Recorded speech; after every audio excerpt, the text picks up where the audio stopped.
What's going on, comic book fans? Welcome to the Comic Wall. As always, I'm your host, Scott.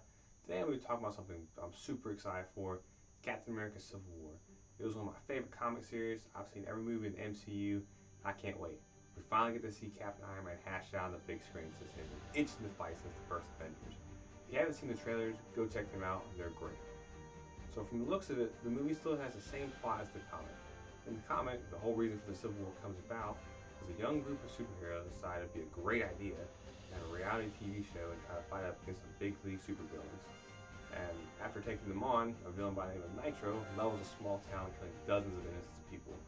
So because of this, the government comes up with the Superhero Registration Act, which requires all superheroes to reveal their identities to the government, pretty much so they can keep tabs on them. So essentially the movie's the same, except they're using the Sokovia events from Age of Ultron for the reasoning behind the act. So we see a lot of things in the trailer. First thing we see is Cap and Falcon. They're finding Bucky trapped in a big metal brace. Same scene we saw in the post-credit scene of Ant-Man. It's a bit of an emotional scene. We see Bucky, he actually remembers who Steve is, and he goes on to tell Bucky that he's a wanted man and people are actually looking for him. Next we see a building that explodes. From the looks of it, it's some type of conference that was taking place. There was cameras in it, and there was a fairly large room with a lot of desks. Next we see a large group of German police with crossbones in the middle, played by Frank Grillo. The last time we saw him was in Captain America the Winter Soldier, all burnt up at the end, but he's back for some revenge. Next we see Cap help Bucky escape from the German police. Yep, Cap and Bucky fighting Germans side by side again. After that, we see Cap jump up and kick the crap out of a cop off the top of a van. Then we see General Ross. Last time we saw him was in the Incredible Hulk. I think they're using him as a political figure to help enforce the act. He tells Cap that even though he's a hero, some people still see him as a vigilante. And of course, Cap looks pretty pissed about it. The next scene I find quite interesting. We see Cap looking out of a window. What I found interesting was this is the only time in both trailers where you see the Avengers logo on his shoulder.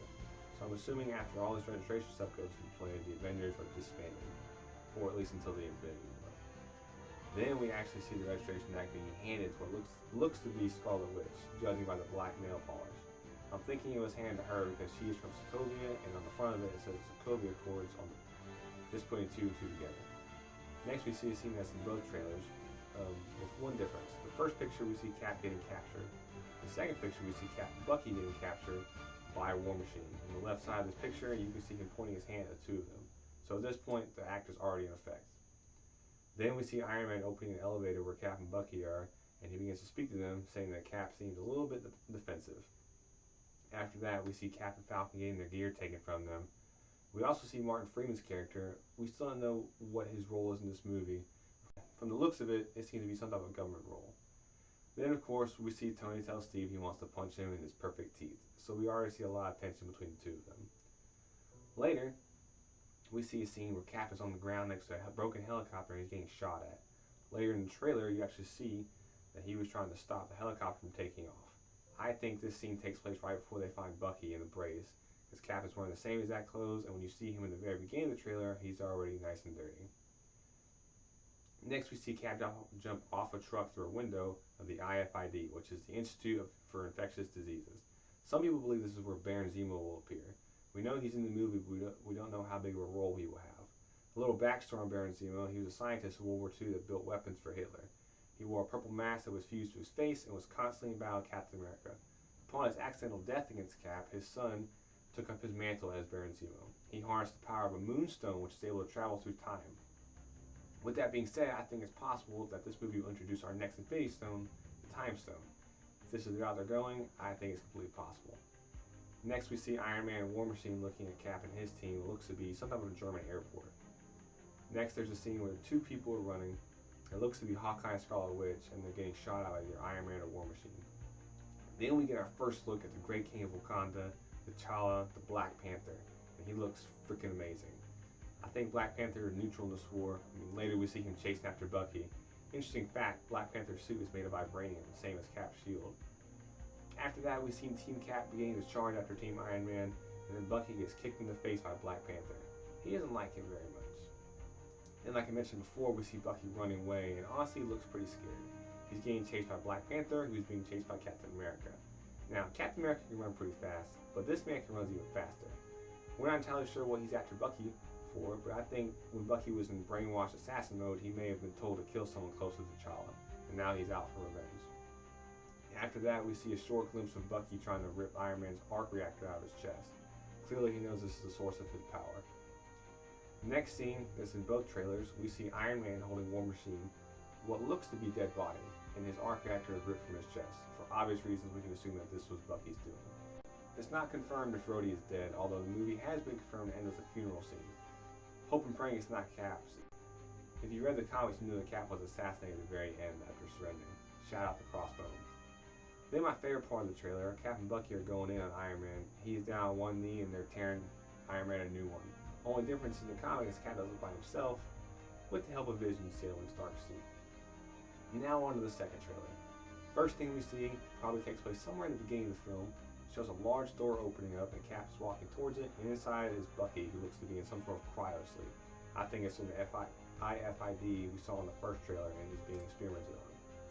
After that, we see Scarlet Witch shockingly looking up at something. We don't know what it is, possibly the building that exploded in the first trailer. The next scene is pretty intense. We see Bucky walk up some stairs over to Tony Stark. Stark has this fancy watch that turns into an Iron Man glove. Bucky pulls out a gun, points it at Stark, he grabs it, and he shoots him point blank. So what I can figure from this scene is Bucky is pissed off at Stark for something. I think that he had him captured and had him experimented on, which is where Cap found him in the very beginning, so that's why he's trying to kill him. Then we see Black Widow looking over the airport fight and all of its destruction. She seems a little bit distressed. Then we see Bucky with a nice scenic background of some snow-covered mountains, and this is where him and Cap are ripping Stark a new one. We see Cap and Bucky guarding against Iron Man as he pulls open the elevator door and tells him that he chose the wrong side. And last but not least, we see the team lineup.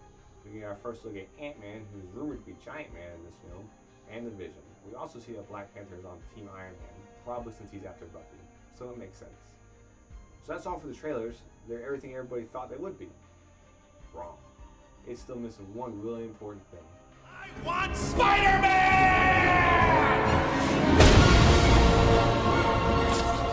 That's right, we still haven't seen our friendly neighborhood Spider-Man. We know that he's in the movie since he's listed in the cast. Unfortunately, he's rumored to play only a small role in the film, which I find complete and utter crap since he played a huge role in the comic. He was on the fence the whole time, and at one point even joined Team Iron Man and revealed his identity to the world. J. Jonah Jameson, who fell out of his chair. I don't think we'll see that in the movie. So that's all for now. Captain America Civil War hits theaters May 6th, and I'm super stoked to see it. If you like this video, click and subscribe. Comment below what you thought of this video or anything else you want to see me do. After the movie comes out and I go see it, I'll probably wait a couple weeks before I do a video review on it, just so I don't spoil anything for anybody. See you next time on the Comic Wall.